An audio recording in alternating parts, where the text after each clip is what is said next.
Nunca me vi a mí mismo vendiendo flores. Cuando decidí dejar mi trabajo de oficina para emprender algo propio, lo último que imaginé fue terminar en el mercado Jamaica, rodeado de ramos, pétalos y tierra mojada. Pero así fue. Después de meses de buscar sin éxito un local que pudiera pagar, apareció uno diminuto, medio escondido entre los pasillos más viejos del mercado, justo frente a un puesto de carnitas que olía a manteca vieja. Lo tomé sin pensarlo mucho. El precio era ridículamente barato para la zona y el dueño, un señor moreno de voz ronca, no hizo demasiadas preguntas. A la semana, el local estaba listo. Le puse el nombre Flor de mi Sangre, un guiño a mi abuela que siempre decía que las flores son más sinceras que las personas. El primer día fue un caos, pero vendí bastante. Las señoras que van cada domingo al panteón compraron crisantemos y gladiolas. Los floristas de eventos pequeños me hicieron algunos pedidos. Incluso una muchacha que trabajaba en un funeral express me dejó su número para futuras entregas. En una semana ya tenía 4 proveedores fijos, todos del estado de Morelos. Flores frescas, a buen precio. Pensé que la había hecho, hasta que recibí la nota. Estaba doblada en 4 partes y no tenía firma. Estaba dentro de una bolsa de plástico transparente colgada en la reja del local, como si fuera un recibo. Decía con tinta negra: pagas o cerramos tu boca con cemento. Al principio creí que era una broma. Le tomé foto, la subí a un grupo de WhatsApp que tengo con mis primos, y hasta nos reímos. Uno dijo que se notaba que era el mercado Jamaica y no Polanco. Otro me preguntó si ya me creía Pablo Escobar. Pero al día siguiente, las cosas empezaron a descomponerse. Mis proveedores dejaron de contestar. Uno de ellos me bloqueó del WhatsApp. Otro, el más joven, me mandó un audio corto. Discúlpame, pero no me conviene hacer tratos contigo. Ya sabes por qué. Fui personalmente a la central de abasto donde uno de ellos tenía su bodega. No me dejaron pasar. Un tipo que no conocía me interceptó en la entrada. Me dijo que no insistiera, que me estaban haciendo un favor, que mejor cerrara. Pensé que podría aguantar, que encontraría nuevos proveedores, aunque fuera con intermediarios. Pero las flores que conseguía ya no eran iguales. Llegaban marchitas, más caras. Y mis clientes empezaron a notarlo. Me quedaban ramos enteros sin vender. A los 5 días de haber recibido la nota, perdía dinero. Le pedí ayuda a César, un amigo de la universidad que ahora trabajaba con una alcaldía. Me dijo que lo más seguro es que se trataba de una cuota informal, algo común en varios mercados, pero que no podía meter las manos. Si ya te avisaron, mejor no te metas. En esos lugares la autoridad no entra, entran otros. Le hice caso, pero no cerré. Una mañana, cuando llegué a abrir, encontré a Marco tirado frente a la cortina. Marco era el único empleado que había conseguido desde el inicio. Tenía apenas 17 años y vivía en Iztapalapa. Era callado, puntual y trabajaba duro. Su camisa estaba manchada de sangre en la parte del abdomen. Tenía el rostro golpeado, el ojo izquierdo cerrado por la hinchazón. No decía nada, solo respiraba fuerte, como si cada bocanada de aire le doliera. Llamé a una ambulancia. No tardó en llegar. Pero Marco no quiso decir nada. Ni a mí, ni a los paramédicos, ni a los policías que llegaron después. Se fue al hospital y ya no supe más de él. Nunca volvió. Esa noche no dormí. Pensé en cerrar. Pensé en llamar a los tipos de la nota, en dejar que me pusieran la cuerda al cuello a cambio de mantener el negocio. Pero algo dentro de mí no podía aceptarlo. No había dejado todo para acabar así, humillado por una mafia de vendedores de flores. Entonces hice algo estúpido. Fui a buscar al señor que me rentó el local. Lo encontré en una vecindad de la colonia Doctores. Me costó 2 días dar con él. Se llamaba Teodulo, un nombre que parecía sacado de una novela vieja. Me recibió sin camisa, fumando un cigarro de esos de papel arroz. Ya sabía que ibas a venir, me dijo sin saludar. Te duró más de lo que pensé. Le conté lo de la nota, lo de los proveedores, lo de Marco. ¿Y qué esperabas? Ese espacio tiene dueño, mijo. No dueño legal, de esos que te dan papeles. Digo dueño de verdad, de los que hacen que te cierren el puesto en media hora si se les antoja. Le pregunté si él trabajaba para ellos. Yo nomás rento, carnal, pero tampoco soy pendejo. Cuando alguien me da lana por poner un puesto, yo me hago a un lado. ¿Y si me niego? Le pregunté. Se rió. Fue una risa seca, sin dientes. Tú ya te negaste, por eso estás aquí.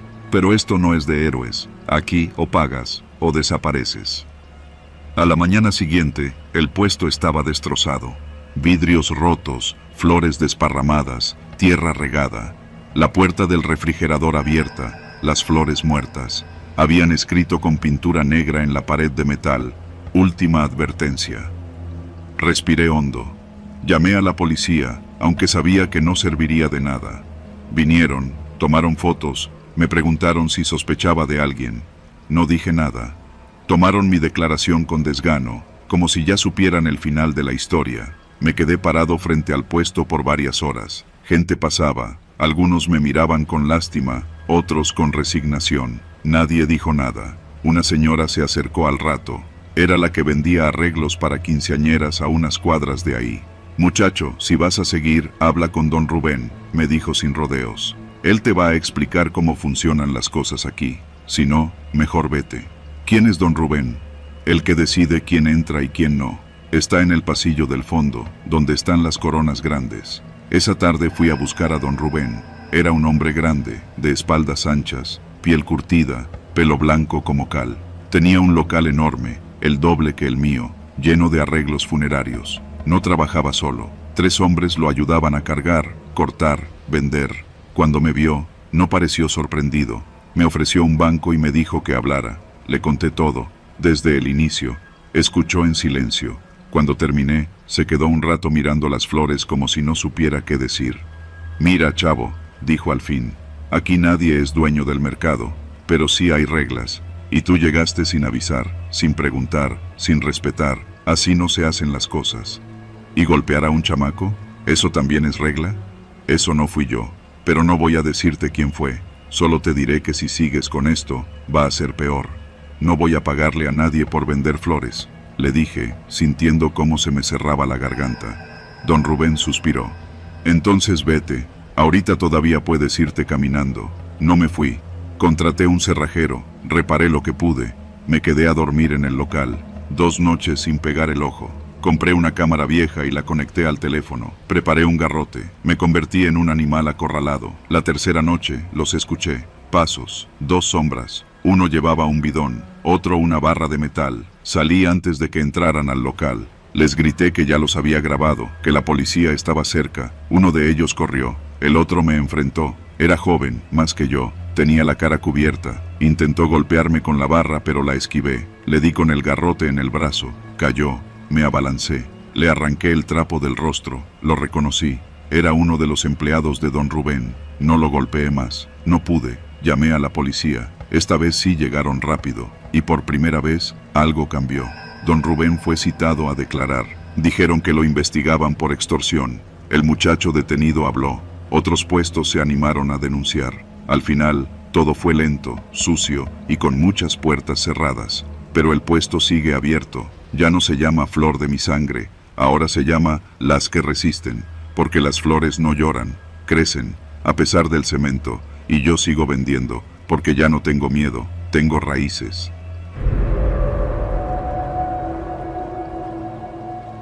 Trabajo limpiando el mercado Jamaica desde hace poco más de 3 años. Mi nombre es Lupita, aunque en mi gafete dice Guadalupe, porque así me registraron en la nómina de la delegación. Tengo 54 años, 3 hijos ya grandes y un marido que se quedó sin trabajo desde que cerraron la fábrica de vidrio en Iztapalapa. Desde que agarré este turno, el de la noche, duermo poco y camino mucho, pero al menos pagan puntual. Empiezo mi jornada poco después de las 10, cuando ya los locatarios están cerrando cortinas y barriendo lo que los clientes tiraron durante el día. A esa hora el mercado es otro mundo. Las voces, los olores a flores, frutas y carne cruda se diluyen en una mezcla silente, apagada por la oscuridad y el eco de los carritos de limpieza. Quedan luces encendidas aquí y allá, como veladoras en un panteón. A las 2:30 de la mañana me tocaba revisar la sección de flores de temporada. Siempre me ha parecido la parte más bonita del mercado. Hay girasoles gigantes que parecen tener alma, rosas con el tallo tan grueso que parecen árboles miniatura, y ramos de nube que flotan como espuma. Esa madrugada yo iba sola por ese pasillo. Mi compañera Rosa había salido temprano porque se sentía mal. Llevaba mi escoba en la mano y una cubeta con agua mezclada con desinfectante de pino. El pasillo estaba tranquilo, solo el goteo de una llave mal cerrada rompía el silencio. Fue entonces cuando escuché el ruido del motor. Era un sonido grave, vibrante, que no encajaba con nada que debiera estar encendido a esa hora. Me acerqué despacio hacia la entrada sur del mercado, por la calle Guillermo Prieto, y entonces los vi. Una camioneta blanca, vieja, sin placas. Tenía los faros apagados, pero el cofre seguía caliente porque todavía despedía vapor. Había 3 hombres. Uno estaba en la cabina, con la puerta abierta, y una luz roja de celular iluminándole el rostro. Los otros 2 bajaban bolsas negras del área de carga. Bolsas grandes, gruesas, como esas que usamos para tirar desechos orgánicos. Pero esas estaban manchadas, no de tierra o grasa, sino de algo más oscuro y espeso. Me quedé quieta, justo detrás de una columna de cemento. No hice ruido, solo observé. Uno de los tipos lanzó una bolsa al suelo y algo dentro hizo un ruido sordo, como si cayera un costal lleno de carne. De pronto, uno de ellos giró la cabeza. No sé si me escuchó o si sintió mi mirada. Nos cruzamos por un segundo. Vi que tenía la cara tatuada, el cráneo rapado y una cicatriz que le bajaba por la mejilla. Dio un paso hacia el interior del mercado y le hizo una seña al del celular. Este se bajó de la camioneta y encendió una linterna. Yo corrí. Sin pensarlo, me metí entre los pasillos más enredados, esos donde están los puestos de hierbas, las boticas y las neveras vacías. Corrí en silencio, sosteniendo la escoba con fuerza, como si fuera un arma. Escuchaba pasos detrás de mí, primero 2, luego 1 más. No corrían, caminaban con calma, como si supieran que yo no tenía a dónde ir. Yo conocía el mercado mejor que ellos, pensé. Sabía dónde estaban los cuartos de almacenamiento, los pasillos falsos construidos con lonas, los refrigeradores grandes donde a veces se metía la gente a dormir. Me escondí en uno de esos refrigeradores vacíos, el de pescados. Cerré la puerta sin que se trabara, dejando un espacio mínimo para ver. Por ahí los vi pasar. Uno de ellos tenía una lámpara con foco LED y lo movía como si buscara ratones. Otro llevaba un machete colgando de la cintura. No hablaban, solo se movían. Calculadores, organizados. Sabían que si salía, me verían. Pasaron minutos que se sintieron como horas. Me ardían las rodillas de estar encuclillada. La respiración se me salía en pequeños soplidos controlados. Pensé en mis hijos. Pensé en Rosa. Pensé en cómo nadie sabía que yo estaba ahí. De pronto, uno de los hombres habló. No se fue. Aquí sigue. No ha salido por ninguna entrada, dijo. Su voz era ronca, como de fumador viejo. Otro respondió. Tal vez se metió al cuarto frío. ¿Y si ya vio algo? Entonces no puede salir. Mi corazón se detuvo. Literal. Sentí que dejaba de latir por un instante. Cerré los ojos y supliqué. No a Dios, a quien fuera. A los muertitos del mercado. A los que aún rondaban por ahí, aunque fuera en la memoria de las paredes. Los pasos se alejaron, pero no me moví. Esperé al menos 1 hora más, según mi reloj. No escuché nada. No vi nada, solo cuando el primer rayo de sol se filtró por los techos rotos del mercado, salí del refrigerador. La camioneta ya no estaba, tampoco las bolsas. Regresé al módulo de limpieza sin decir nada. No sabía si había cámaras, si alguien más los vio. Guardé silencio por días, pero desde esa noche, cuando camino entre los pasillos, siento algo detrás de mí, como si alguien, en algún rincón del mercado, supiera que lo vi, que aún estoy viva. No renuncié, no dije nada a recursos humanos, solo cambié mi ruta. Ya no paso por la entrada sur, no me acerco a los refrigeradores, y cuando escucho un motor en la madrugada, me escondo primero, luego pienso. El mercado Jamaica sigue siendo el mismo, con flores frescas y olor a pan de muerto, pero ya no lo veo igual, porque sé que, cuando cae la noche, ahí también florecen cosas que no deberían crecer en este mundo.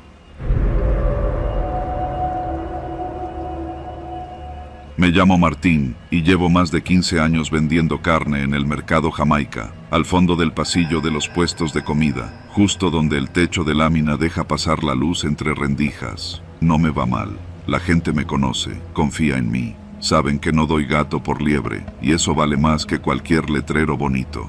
Todo comenzó un martes por la mañana. El calor ya pegaba duro y los carniceros de siempre estábamos en friega, limpiando los cuchillos, armando los exhibidores. De pronto se me acercó un tipo que no había visto antes, moreno, de complexión gruesa, con una cachucha roja deslavada que decía Transmex. Me preguntó si me interesaba carne a buen precio. De primera, patrón, refrigerada, sin hueso, sin grasa, de la buena. Me enseñó una hoja con los cortes, el precio por kilo y una dirección en Iztapalapa para recogerla. Lo primero que pensé fue que era robada, pero los precios eran menos de la mitad de lo que pagaba normalmente. Y la verdad, llevaba semanas con las ventas flojas. Pensé, si me sale buena, la revendo rápido y me hago una lanita. Me pidió el pago en efectivo, así que fui a sacar el dinero y pasé por la bodega esa misma tarde. Era una especie de nave industrial, con una cortina metálica maltratada y sin rótulos. Al fondo, un camión blanco sin placas, estacionado junto a unos tambos de hielo y cajas apiladas. 3 tipos descargaban carne en bolsas negras, grandes, como de basura. Todo me olía raro, no solo por el calor, sino por el ambiente. Nadie hablaba, no había ni música ni radio. Uno de ellos, un chavo con barba rala y ojos rojos, me dijo que me esperara. Minutos después, el tipo de la cachucha me entregó 3 bolsas grandes. Me aseguró que era res americana, recién bajada del tráiler. No revisé más que una, a la rápida. Parecía buen color, sin olor. Cargué las bolsas en Mitsuru y me largué de ahí. Esa noche dormí mal. Algo me decía que me estaba metiendo en un lío. Pero al día siguiente, cuando exhibí la carne, se veía tan bien que mis dudas se desvanecieron. Y la vendí toda antes del mediodía. A las 3 de la tarde, mientras cerraba el puesto, se me acercó don Chucho, un cliente de años. Traía el rostro desencajado y la camisa empapada de sudor. Apenas me alcanzó a decir que su sobrino, al que le preparó unas tortas con la carne que me compró, se había desmayado en la calle, vomitando sangre. Lo habían llevado al hospital Balbuena. La carne, Martín, fue la carne, cabrón. Sentí cómo se me apagaba el mundo. Corrí a mi coche y manejé sin pensar. Llegué al hospital y, después de esperar, me dejaron hablar con la tía del chavo. Me mostró una bolsa con restos cocidos. La carne tenía manchas verdosas por dentro, como si se estuviera pudriendo desde el centro. «No sabes lo que hiciste», me gritó. Salí hecho polvo. Me metí al coche y fui directo a la bodega, pero estaba cerrada. Solo quedaban manchas oscuras en el piso, como de grasa vieja. Pregunté en la tienda de pinturas de al lado. Me dijeron que los tipos se habían largado el día anterior, que rentaban por semana y nunca daban nombres. Fui a la alcaldía, puse una denuncia. Me mandaron con un tipo de salubridad, otro del Ministerio Público. Nadie me dio respuestas. Una semana después, me llamó un agente. Me dijo que el camión de donde había salido la carne había sido reportado como robado en Veracruz, 2 días antes de que yo hiciera la compra. El conductor estaba desaparecido. Lo último que se supo del vehículo fue que apareció abandonado en un corralón de Naucalpan, con la refrigeración apagada desde hacía más de 72 horas. Lo demás lo armé yo solo. Los tipos se habían robado el camión, sacado la carne, y al darse cuenta de que empezaba a echarse a perder, decidieron revenderla en bolsitas, sin control, sin frío, sin vergüenza. Me usaron como idiota. Yo les pagué por envenenar a mis clientes. Cerré el puesto. No podía ni ver un pedazo de carne sin imaginar la cara del chavo vomitando sangre en la banqueta. Perdí clientes, amistades, el sueño. A los pocos días, una nota breve salió en el Reforma. Brote de intoxicación por carne contaminada afecta a 3 personas en CDMX. No mencionaron mi nombre, pero yo sabía a qué me referían. Me ofrecieron volver al mercado meses después. Me dijeron que la gente olvidaba, pero yo no podía olvidar. Lo que pesaba no era la culpa, sino el miedo, porque esos tipos, nadie los volvió a ver, nadie los buscó de verdad. Y todavía hay días en los que, al caminar por alguna calle de la ciudad, juro que reconozco esa cachucha roja deslavada entre la gente. Yo sobreviví, pero algo en mí murió esa tarde, con cada kilo de carne vendida a precio de oportunidad. No sé si alguna vez has caminado por el mercado de Jamaica un sábado por la mañana. Hay algo hipnótico en ese caos ordenado, en el bullicio de los comerciantes gritando ofertas, el perfume de las flores mezclado con el de la carne cruda, los tacos recién servidos, el sudor de la gente. Nosotros, Clara y yo, veníamos de Francia. Llevábamos apenas una semana en la Ciudad de México, y ese día decidimos explorar por separado. Yo quería tacos, ella flores. Nos dimos una hora para reunirnos en la entrada del mercado, junto al puesto de micheladas. Me adentré por los pasillos buscando una taquería recomendada en una aplicación. Caminé entre canastos de verduras, vitrinas de pollo y plátanos maduros colgando como guirnaldas. Al fin, encontré los tacos. Pastor, suadero, campechanos. Me serví 3, con piña y un poco de salsa verde. Mientras comía, pensé en Clara. La imaginé fotografiando los altares florales, charlando en su español de acento tierno con alguna vendedora. Pero cuando regresé al punto de encuentro, no estaba. Esperé. 5 minutos, 10, 15. Mandé mensajes, llamé, nada. Pensé que se habría entretenido, que habría perdido la noción del tiempo. Caminé los pasillos florales, de arriba a abajo. Pregunté en los puestos. Mostré su foto en el celular. Algunos vendedores me dijeron haberla visto. Pasó por aquí, traía una bolsa con girasoles. Nada más. Caminé más, revisé los baños, las salidas. A las 2 horas, la angustia se había transformado en una punzada en el pecho. Me acerqué a un policía en la entrada. Le expliqué la situación. Me escuchó con cortesía, luego con impaciencia.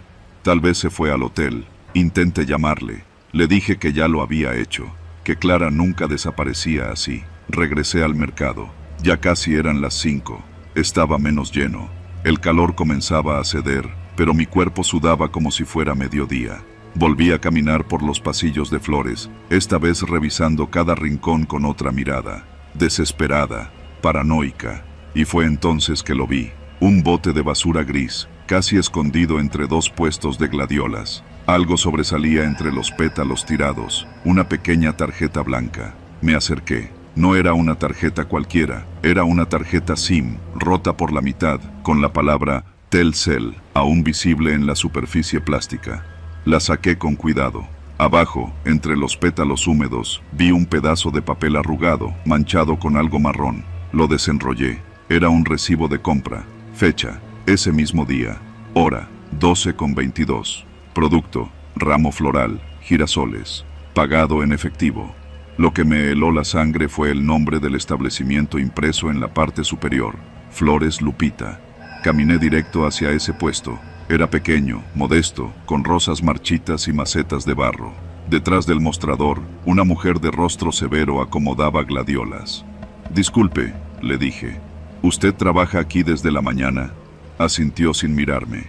«¿Vendió usted un ramo de girasoles hace unas horas?»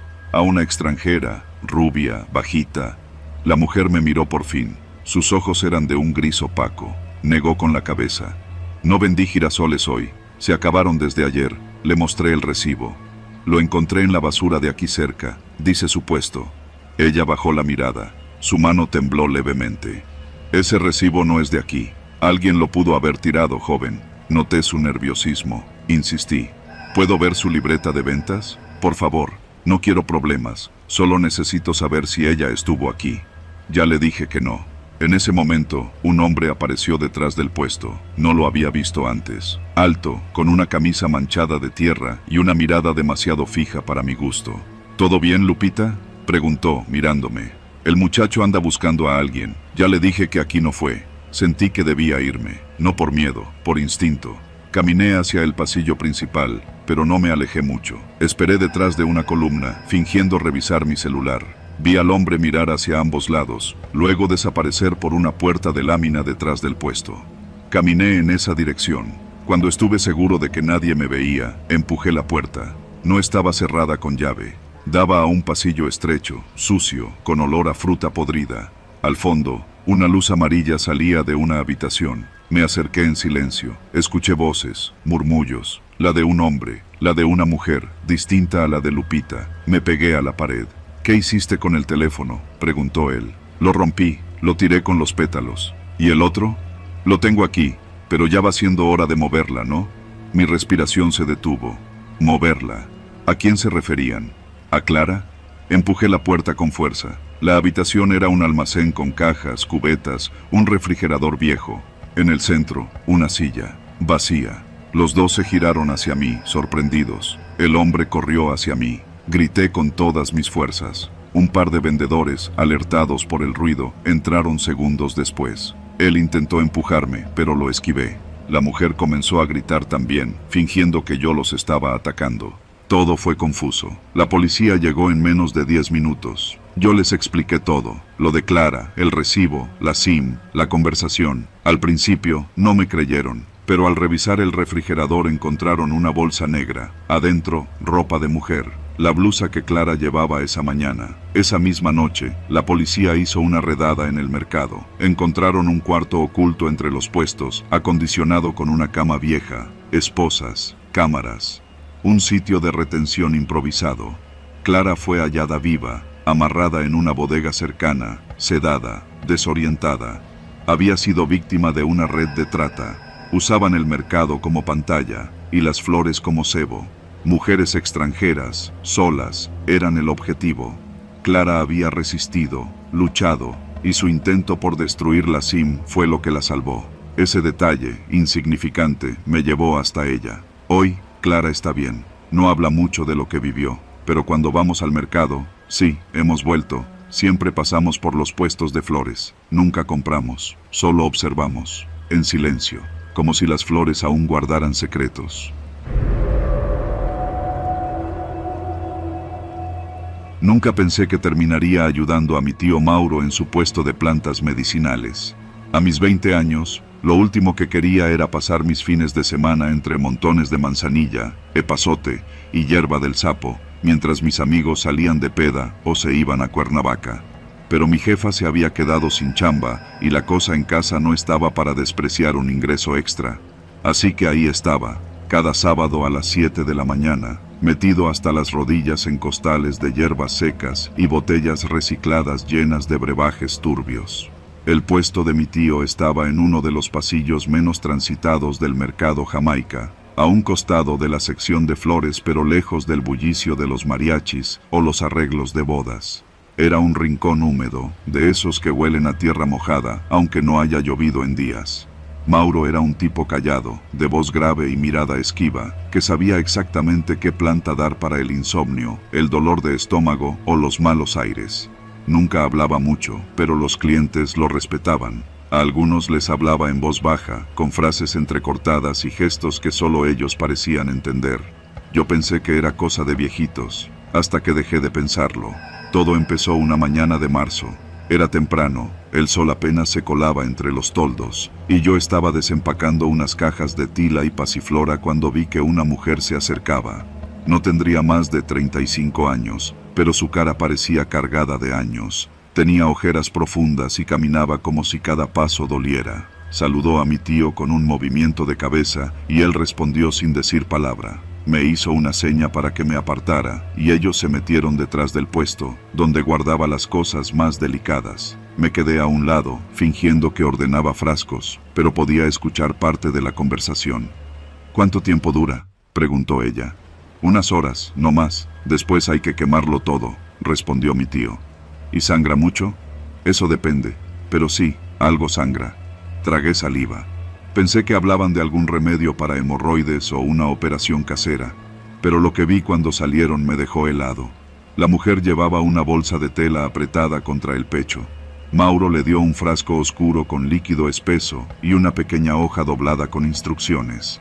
No se dijeron adiós. Ella se fue con prisa, como si el suelo quemara. Pasaron los días y la escena se repitió. Mujeres de todas las edades, siempre solas, siempre con la misma expresión. Mauro las atendía rápido, en silencio. Nunca cobraba con la terminal, siempre en efectivo. Una noche, mientras cerrábamos el puesto, le pregunté en broma: ¿qué es lo que vendes allá atrás, tío? ¿Elixir de la juventud? Él me miró por primera vez en semanas, y su expresión no fue de burla, fue de advertencia. No preguntes lo que no quieres saber, chamaco. Pero ya lo quería saber, así que me metí. Empecé a revisar las cajas cuando Mauro no estaba. Algunas estaban marcadas con nombres raros: corazón de luna, agua de raíz negra, té de limpieza profunda. Encontré etiquetas manuscritas con instrucciones que me pusieron la piel tensa. Tomar con ayuno prolongado, no repetir dosis, no apto si se pasa del segundo mes. Esa última frase me detuvo. Leí la hoja completa. Era una receta de aborto. Dejé el papel donde lo había encontrado y me senté a un lado del puesto, con el estómago revuelto. No podía creerlo. Mi tío, el de las limpias y el té de tila, estaba metido en algo más grande. Recordé a las mujeres, sus rostros, sus miradas. Empecé a entender la prisa, la discreción. No era un favor de vez en cuando, era un negocio. Me costó varios días confrontarlo. Un jueves, antes de que llegaran los clientes, le puse la hoja enfrente. ¿Esto es tuyo? Él no se inmutó. La leyó con calma, la dobló y la metió en su bolsa. Es medicina, como todo lo demás. ¿Medicinas para abortar? Sí, para mujeres que no tienen otra salida, que no quieren terminar muertas en una clínica sucia o con una agujeta en el baño. No supe qué decir. Tenía razón, pero algo dentro de mí se revolvía, tal vez porque no era solo eso. No se trataba de ayudar a una que otra mujer, había algo más. ¿Trabajas con alguien? Mauro no contestó, pero ese día, por primera vez, me dejó quedarme con él cuando atendía a una de esas mujeres. Me sorprendió lo sereno que era todo. La mujer, una adolescente, no hablaba. Mauro le explicó en voz baja cómo usar el líquido, cómo lidiar con el dolor. Le dio una toalla de tela y una dirección escrita en un cartón. Un departamento en Iztapalapa donde podría quedarse unas horas si no quería regresar a casa. Salió sin mirar atrás. ¿Ese lugar en Iztapalapa es tuyo? No, es de ellos. ¿Ellos? Mauro se quedó en silencio. Luego dijo, un grupo, mujeres, en su mayoría. Tienen contactos en hospitales, en farmacias. Yo solo soy uno más. Me sentí envuelto en algo más grande de lo que imaginaba. Y aún así, no lo dejé. Cada sábado volvía. Parte de mí quería entender, otra parte no sabía cómo irse. La cosa se salió de control en abril. Un lunes me llamaron al celular. Era Mauro. No era su estilo. Me pidió que fuera al puesto, que él no iba a poder llegar. Fui. Había una mujer esperando. Me temblaban las manos, pero le di el frasco, la hoja. Hice lo que había visto hacer a mi tío. Ella se fue sin decir gracias. Al día siguiente, Mauro seguía sin aparecer. El miércoles me enteré por el mercado. La policía lo había levantado, sin orden, sin aviso. Alguien lo había delatado. Un cliente, una mujer arrepentida. No lo sé. Me quedé con el puesto, no por querer continuar su trabajo, sino por protegerlo. Las clientas siguieron llegando. Al principio no sabían quién era yo, pero confiaban en el lugar. Me decían, el sobrino del señor Mauro. Algunas lloraban. Una me abrazó. Ahora, cada vez que veo a una de esas mujeres venir, no me siento menos nervioso. Pero tampoco me echo para atrás. No vendo milagros. No prometo seguridad. Solo hago lo que puedo con lo que me dejó mi tío. Y cada noche, cuando cierro el puesto, me llevo conmigo el silencio que deja cada una de esas historias. Porque ninguna planta en este mercado huele igual después de que ves lo que realmente se cuece entre sus hojas.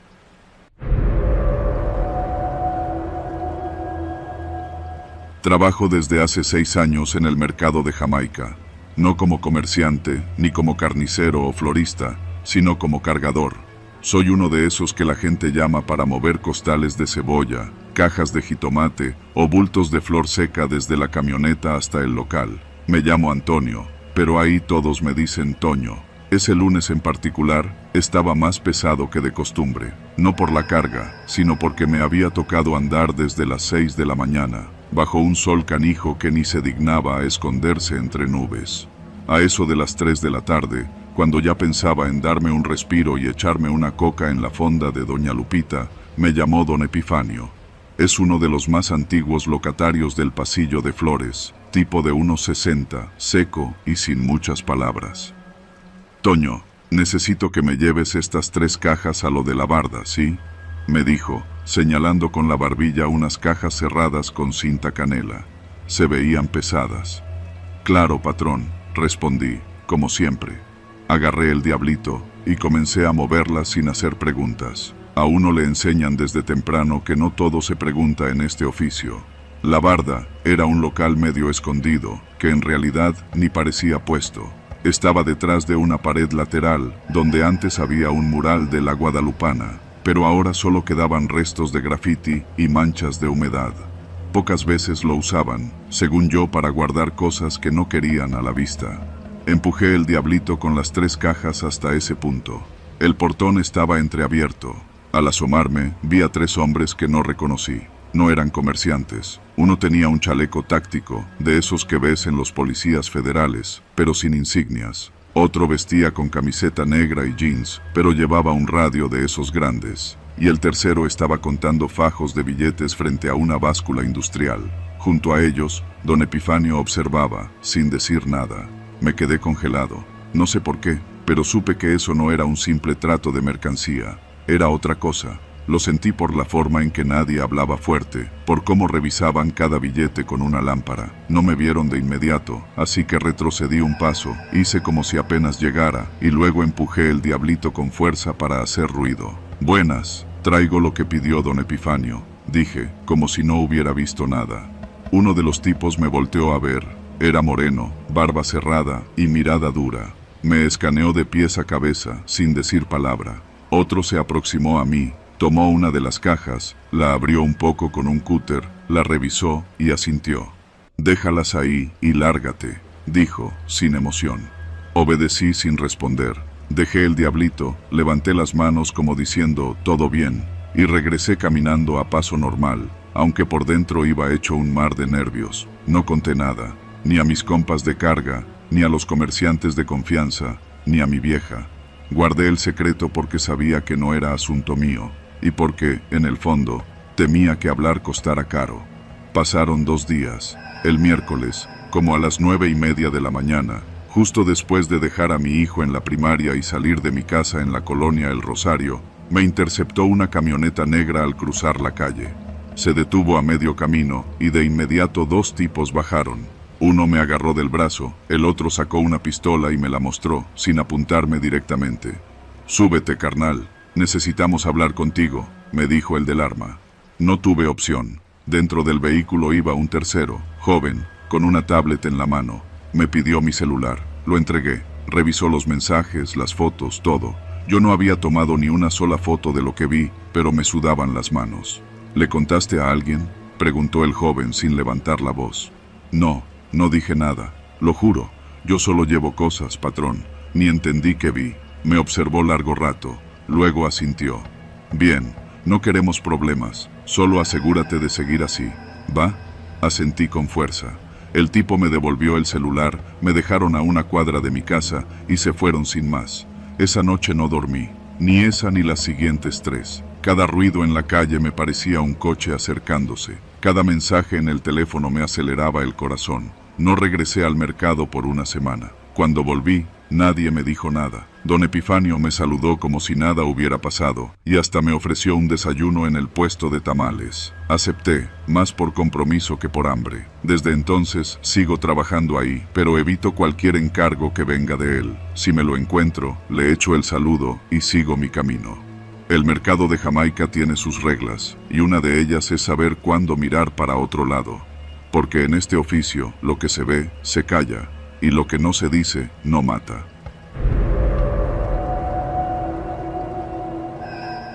Mi madre murió un miércoles, a las 6 de la mañana, en su puesto del mercado Jamaica. Dicen que se desplomó entre las cubetas de alcatraces y gladiolas, con las manos aún húmedas por el agua del florero. Su corazón simplemente se detuvo, sin aviso. Cuando me avisaron, ya no quedaba mucho por hacer, su cuerpo cubierto por una lona azul, y su delantal colgado en el gancho donde siempre lo dejaba.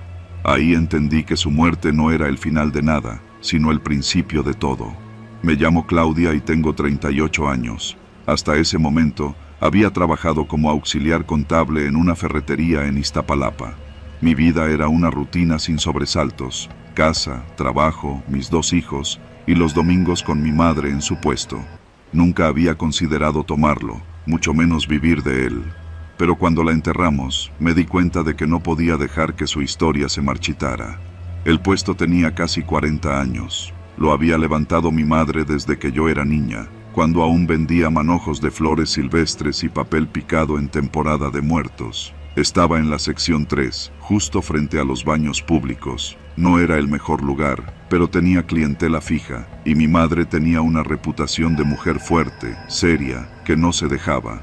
El primer día que abrí el puesto sola, llevé un ramo de girasoles y lo coloqué justo en el centro. Era su flor favorita. Apenas acomodaba las cubetas cuando se me acercó un hombre de unos 60 años, moreno, de cuerpo recio, camisa de cuadros abierta sobre una camiseta blanca. Llevaba una gorra y un diente de oro que brillaba cuando hablaba. «Así que tú eres la hija de Carmelita», dijo, sin saludar. Se acercó con la confianza de quien ya ha cruzado ese tramo de piso muchas veces. «¿Ya sabes cómo está el acuerdo?». Lo miré sin entender. «¿Qué acuerdo?». «Conmigo», respondió, y soltó una risa seca. «Tu madre lo sabía. Aquí no se trabaja sin respaldo, Claudia. Este mercado tiene reglas, y yo soy una de ellas». Se presentó como don Vicente. Dijo que él había cuidado a mi madre durante años, que el puesto tenía un arreglo de renta que no aparecía en los papeles oficiales, 1.500 pesos semanales que mi madre le entregaba sin falta, a cambio de que nadie la molestara, que no la movieran de lugar, que su mercancía no sufriera accidentes. «Y si no pagas, te van a empezar a pasar cosas, mija», me dijo con esa misma sonrisa torcida. Me quedé helada. Mi madre jamás me habló de eso. Siempre decía que el puesto era suyo, que todo lo había logrado sola. ¿Por qué habría aceptado un trato así? ¿Miedo? ¿Conveniencia? ¿Silencio? Las primeras semanas traté de ignorarlo. Pensé que era solo un viejo abusivo, queriendo intimidarme. Pero luego comenzaron las pequeñas cosas. Un martes, llegué y encontré el candado del puesto forzado. Nada faltaba, pero todo estaba fuera de lugar. Los floreros en el piso, los cubos vacíos, los billetes del cajón regados por la mesa. Otra mañana, una paloma muerta apareció entre los ramos. La tercera semana, rompieron la manguera con la que llenaba los floreros. Accidentes, decían los demás. Nadie me miraba a los ojos. Fui con el administrador del mercado. Presenté una queja. Me escuchó en silencio y luego bajó la voz. «Don Vicente tiene amigos, Claudia. Mejor no te metas. Habla con él, llega a un acuerdo». Sentí una rabia que no había sentido nunca. No era solo por mí, era por mi madre. ¿Cuántos años vivió con esa presión sin decir una sola palabra? Volví al puesto y me senté. No vendí nada ese día, solo observé. Don Vicente pasaba varias veces, siempre con esa sonrisa, saludando a los otros locatarios como si fuera un rey en su trono. Nadie lo enfrentaba, todos le daban espacio, nadie preguntaba. Esa noche no dormí. Me quedé viendo el techo de mi casa, pensando en mis hijos, pensando en el miedo, en lo que uno tolera por mantener una vida en orden, y decidí que no iba a ceder. La mañana siguiente, llegué más temprano que nunca. Abrí el puesto, limpié todo y colgué una cartulina en el mostrador. Este puesto no paga renta clandestina. Las flores son dignas, la memoria también. Sabía que era una provocación, una declaración de guerra. Don Vicente llegó a las 9. Se quedó mirando el letrero durante varios segundos. Luego me miró con una expresión que no era enojo, sino algo peor, decepción, como si hubiera perdido algo valioso. «Te estás metiendo en cosas que no entiendes», dijo. «Usted tampoco me entendió a mí. Este puesto ya no le pertenece». Se fue sin decir más. Esa noche recibí la primera llamada. Número desconocido. «Tienes hijos, Claudia. No arriesgues por necedad». Colgué sin responder, pero mis manos no dejaron de temblar. No podía ir a la policía, no tenía pruebas. Y, aunque las tuviera, todos sabíamos cómo funcionaban las cosas en este país. Por las noches, dormía con un cuchillo de cocina bajo la almohada. Compré cámaras falsas y las coloqué en el puesto. Hablé con otros locatarios, pero todos me decían lo mismo. «Mejor ni te metas, no es contigo». Una madrugada, mientras preparaba los ramos para el Día de las Madres, un tipo se acercó con una chamarra negra y me dijo, sin mirarme: «Te dan una semana más». Después de eso, no respondo. El miedo me estaba comiendo. Había bajado 3 kilos, y no podía concentrarme ni siquiera en ayudar a mis hijos con la tarea. Una noche lloré tanto que sentí que me iba a romper por dentro. Pero algo cambió el día en que encontré una libreta vieja entre las cosas de mi madre. Estaba oculta en una caja de cartón con cuentas y notas del puesto. En la última página había un mensaje escrito con tinta azul. «Si estás leyendo esto, es porque no pude contártelo a tiempo. El mercado tiene dueños que no están en los papeles. Me callé por ti, para que crecieras sin miedo. Pero si decides quedarte, no te dejes. Las flores resisten, y tú también. Mamá». No sé qué fue, pero ese mensaje me devolvió el coraje. Fui a hablar con una mujer que vendía veladoras y que todos decían que era comadre de medio mercado. Le conté todo. Me escuchó sin parpadear. Luego me dijo algo que no esperaba. Vicente ya no tiene la fuerza de antes. Hay gente que ya no lo respalda, pero nadie ha querido enfrentarlo porque todos le deben algo. Tú no. Si aguantas un mes más, se cae solo. Me aferré a eso. A la semana, llegaron 2 hombres al puesto. Revisaron sin decir palabra. Me ofrecieron dinero por las molestias. Lo rechacé. Les dije que no iba a moverme ni a pagarle un peso a nadie. Uno de ellos me miró y sin amenazas solo dijo: «Te estás haciendo notar demasiado». «Y eso es exactamente lo que quiero», respondí. Pasó otra semana. Y otra. Las amenazas pararon. Un día, sin previo aviso, don Vicente no apareció. Me dijeron que había enfermado, que lo habían visto vendiendo plantas en la colonia Doctores. El rumor decía que lo habían bajado del poder. Hoy han pasado 6 meses desde que abrí el puesto. Cada flor que vendo es una victoria. No sé cuánto dure esto, pero aprendí que el silencio es la raíz del miedo. Y yo ya no tengo miedo.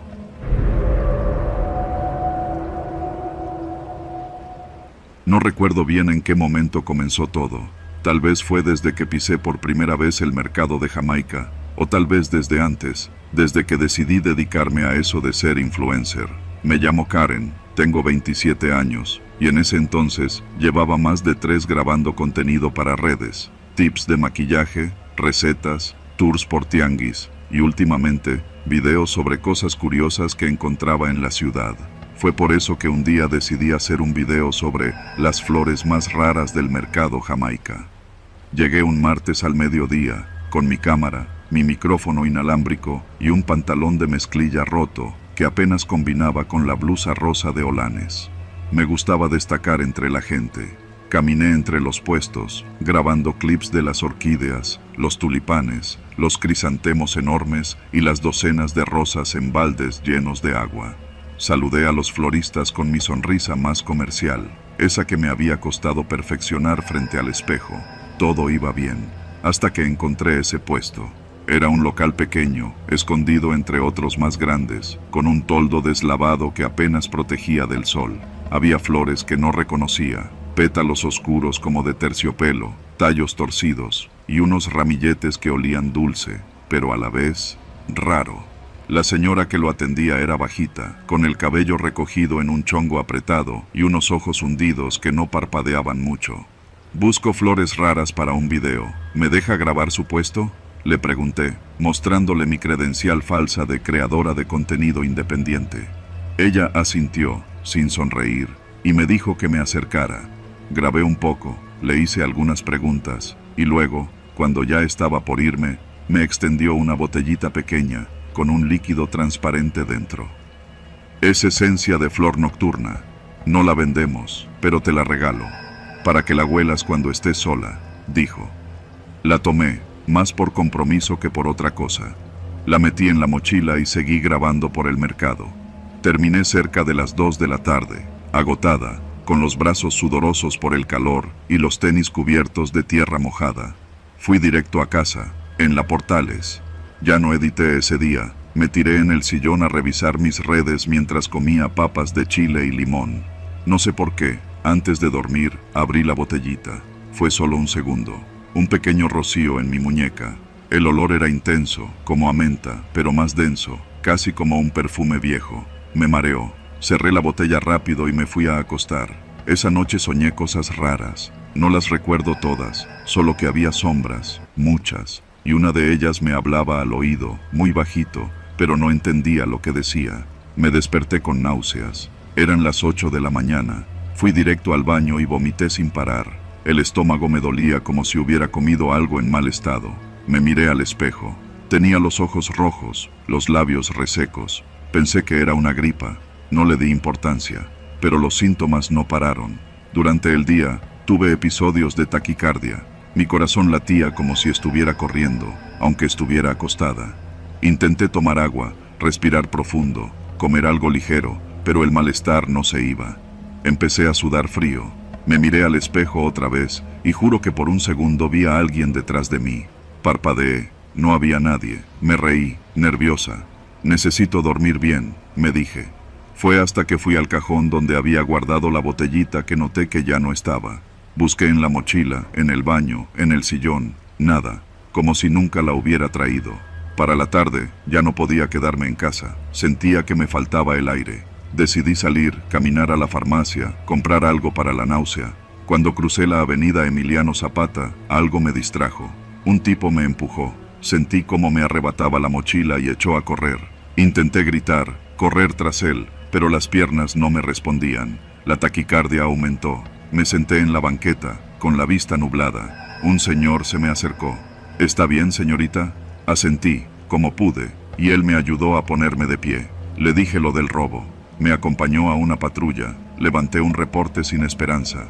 Perdí mi cartera, mis documentos, el celular y la cámara. Pero lo peor vino después. Esa noche no pude dormir.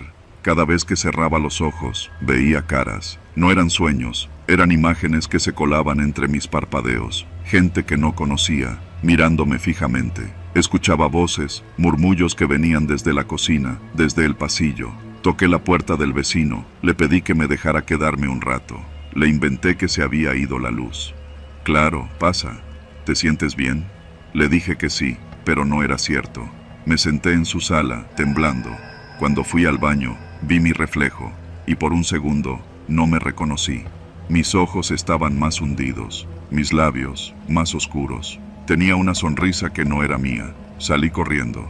Pasé esa noche caminando por las calles, viendo sombras que no me seguían, pero tampoco se alejaban. Llegué al mercado Jamaica cerca del amanecer. Algunos floristas ya estaban abriendo. Busqué el puesto, el toldo deslavado, la mujer de ojos hundidos. No estaba. Pregunté por ella. Nadie la conocía. Ese puesto está vacío desde hace meses. Ahí no se pone nadie.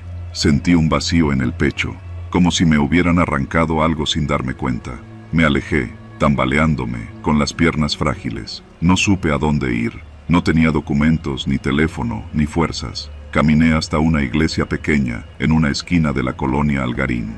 Entré, sin saber por qué. Me senté en la última banca, y lloré. Un hombre mayor se me acercó. Me preguntó si estaba bien. Le conté todo, o casi todo. Él me escuchó en silencio. Luego me dijo algo que no entendí en ese momento. Las flores son vida, pero también pueden ser olvido. No supe qué quiso decir. Me ayudó a contactar a una amiga que vino por mí. Me llevó al doctor. Me hidrataron, me revisaron. Dijeron que podía ser una intoxicación por contacto dérmico con algún químico, pero no encontraron nada en los análisis. Poco a poco, me fui sintiendo mejor, pero las voces tardaron días en irse.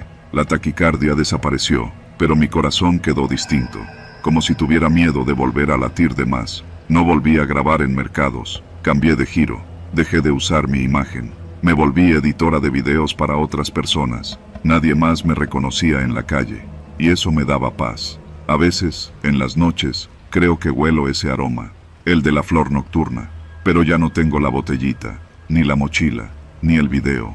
Solo me queda esta historia, y la certeza de que algunas esencias no son para compartir.